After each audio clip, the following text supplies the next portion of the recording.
Hanna Luna ist eine Zusammenarbeit mit Mimmo Locaschulli. Ich war so jung, hab gleich viel Pläne, wie der Himmel Sterne. Wir haben diesen Song in italienischer Sprache schon gebraucht im Album Tonbildshow, MTV Unplugged.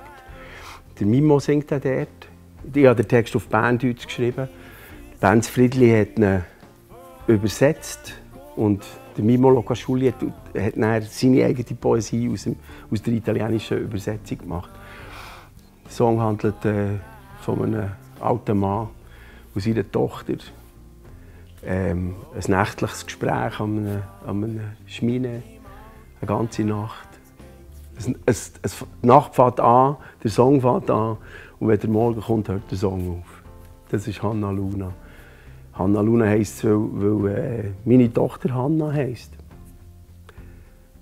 Bei Mimmo heisst der Song Anna Luna, aber die Italiener können ja den H nicht sagen, oder?